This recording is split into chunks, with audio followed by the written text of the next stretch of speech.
Hey friend, welcome back to RGD Gaming, least toxic, most fun community online gaming. Have you ever lost a match that seemed very winnable, or maybe pulled out to win in a match that you were sure you were going to lose? What about just a team fight where your team appears like they should win this fight, but the enemy team ends up killing your entire team and wiping you? If so, this video is for you. I'm going to walk you through team comps, team fighting, how to think about fights, how to think about matches in general, and how to go about playing the game in a way that you can be able to win more. And while you can't control the other four teammates, you can control your decisions and be able to make better decisions. In this match, what I'm going to do is take you through the highs, the lows, there's some peaks, there's some valleys, and this is a really exciting match for a lot of different reasons. But as you see, I mean, it actually starts off relatively fast for us.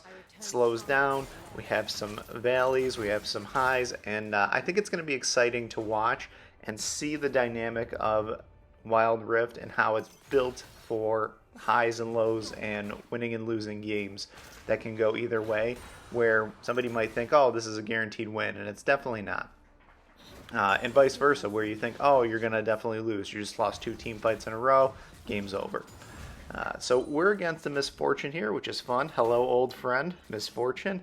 And I had actually typed to the Nautilus that I wanted to play a little bit safe here and not make too many aggressive plays unless things really get set up for us, because Misfortune can do a lot of damage, especially with a Thrush. You get hooked or you get stunned by a Thrush, then you get double tapped, make it rain, and just like the combo is terrible to be hit by, especially as a Kaisa who needs an item or 3 in order to be competitive. So we've got Jarvan might have a fight for. We got it. Okay, that's perfect. Thought Jarvan had a fight breaking out there, and so I'm trying to stay back, avoid the double taps, avoid Thrush, and just farm up a little bit safely. And unfortunately, he nails me, but that's okay because Jarvan was coming in for a gank, and we're able to get first blood and another one. So very exciting start. Great peak for us. So we're able to go 1-0-1, and that's exactly what we want to do. Wait for the ganks and then capitalize on those. We actually have Jarvan coming back now. He's able to hit Thresh.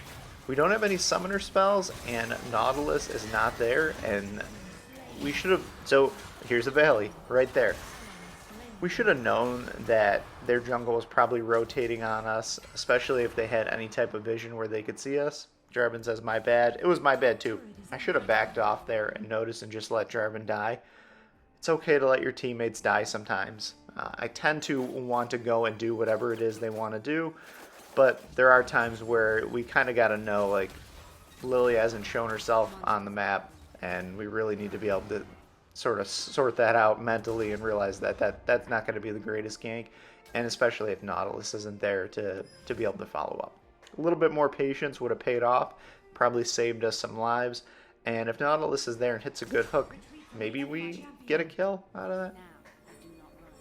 So that's something to keep in mind after you have a real good gank, because what we did is we just gave them back. So perfect start, and literally just give it right back to them in no time at all.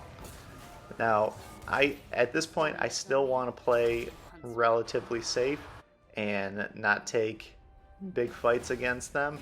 I also want to avoid Misfortune's double taps. I don't mind taking a little bit of make it rain there. Here's a pro tip.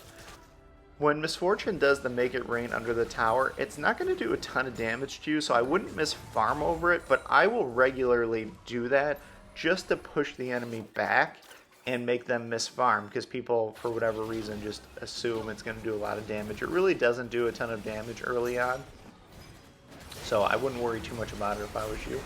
This Thresh came in really hot. Misfortune had a pretty good ult, except for it was just a little bit early. And let's see if we're going to be able to win this fight. Oh, this is going to be tight. So Annie's able to get that dragon. That's great. We were fortunate that Lilia was dead. And that was a mistake. I totally misplayed. I had ult and flash. What I should have done is ulted into the dragon pit, auto-attacked, killed, I think it was Lilia, flashed over the wall, first ability, the cannon, and I would have had a double kill right there. So if I was a little tighter mechanically in that moment, it would have went so much better for me. And now I see that we can get Rift Herald, so I decide to rotate to Rift Herald and fight for that with my team. And fortunately, I did that. Misfortune decided to as well. I won't always make this play. Sometimes I'll just go, that's a big wave up there, and a lot of times 4 people at Rift Herald is enough. Let's see what we got here. And Misfortune is, okay, something that we need to recognize very early on is Misfortune is very effectively using her ultimate. She's using it in safe places against the maximum amount of our team and or damage that she can. So we need to really be aware of that and not make mistakes, and somebody on our team that has a stun needs to be able to stun her and take her out whenever she's using her ultimate. So what we should be thinking right now, we have Renekton, Annie, and Nautilus all have ways to stop this from happening, and 1 or 2 of them should be focusing her in every single team fight. That was very slick play by Annie there to be in that push, but that's exactly what you need to do as Annie. I mean, that was sort of a unique spot that you're not going to run into a lot. But in team fights, we already need to kind of realize that Misfortune is doing very well, and we need to stop her from using her ultimate. Here's the thing about playing against a Misfortune that is even-ish in gold or slightly behind. Her ultimate can still do tons of damage, and it can still change entire fights. And so what we need to do is make sure that she's not able to use it. So unless you're just totally crushing a Misfortune, she always needs to be a priority in team fights for a stun. So that goes for anybody who has one. Fortunately, as the EDC, I'm sort of left to just do what I can do. And there's really not a whole lot I can do to stop her other than try to kill her. But I have a lot of action in this when team fights happen. So see, here you go again. Great ultimate, kills 1 person, does a ton of damage to our support, puts him at 1 HP, and is a threat to me as well that I need to sort of veer away from it. So good job, Misfortune there. Very unfortunate for us because we lost 4 people and Dragon in that situation. So game started off well, but now you can see that team fights aren't going so great because our team isn't focusing the priority, which is what we need to do. We also have another issue, which is Kennen, very strong in team fights, and he gets Kennen there, so that's good. And we really kind of need to be aware of Kennen as well. Olaf is a problem too, although in this particular game, he doesn't very effectively fight against me. So if I was Olaf, I'd probably be focusing me in team fights. And I guess he could be protecting his carries like Misfortune, so maybe he's doing that and I'm just not seeing him as much. But I'm going to be putting out a lot of damage in these fights, and so what he should be doing is jumping on me and killing me as fast as he can. And so we got another team fight breaking out. And this is, so we're all kind of grouped together. Misfortune uses an ultimate, and she gets, 1 or 2 kills. Well, I guess Kennen got the kills as well. But you can see, so here I type a message to my team. We need to stop Misfortune's ultimate. Because if we don't do that, we are going to lose this match, and we're going to lose every single team fight. So sometimes you got to tell your team something that might seem very obvious. Save a stun for the carry. And especially if the carry is somebody who has a really big ultimate, as Misfortune does here. So let's see, we've got what looks like another team fight might be breaking out. So they're grouped very well, and I'm staying back, and let's see what happens in this fight. So we get Kennen early, that's perfect, and I've got Thresh, so Annie stuns and kills Misfortune, so that's beautiful. And here, now I'm able to clean this fight up, no problem whatsoever, because once I don't have to worry about those 2 threats, there's really not a ton that they're going to be able to do against me and cleaning up the fight, especially if I have somebody else alive, like in this case I had Jarvan. So we go from losing 2 team fights in a row to 1 tiny tweak. Renekton says, well, you're welcome. And I think he realized that. Sometimes you don't think about it because you're just thinking, oh, I got to dive and jump into the fight. And just a little reminder to your team. And look at what Renekton did. He did a great job, and he did a great job. So that was perfect. And then I even give him just a little encouragement there, because I want them to continue to do that and let them know that's really all that we need. Because what we need to do is stop Ken and stop Misfortune, and I'll crush the fight. I have enough gold in this case, and enough gold to be able to do that. I'm a little behind Misfortune, but that's not that big of a deal. Especially if we can kill her, because she can be blown up pretty easily. She is not that mobile, and other than her ultimate, her damage falls off a lot. So if she either whiffs the ultimate or we can stun her out of it, that's perfect, and that's a ton of damage we don't have to worry about in a fight. So now I gotta get down there because we have a fight breaking out, and things are gonna get weird if I'm not there. We fortunately are able to get a kill, and you can see Kennen. I'm able to get Kennen. That's beautiful. Nice hook.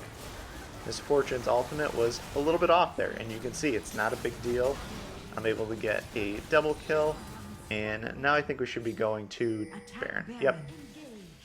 So we don't need to chase this any further. They can get under tower, and we're just going to take unnecessary damage. What we should have done is turn instantly, and we should be taking Baron already. A couple of seconds can make a huge difference here. We just won the last two team fights because of good decision making.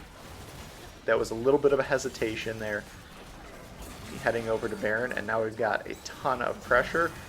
You can actually see Jarvan is not exactly focusing Baron, although he ends up finishing it. He was low, so I think he was worried about dying before, but if he would have put some auto attacks on it, I think we could have finished that and maybe got out of there with more people.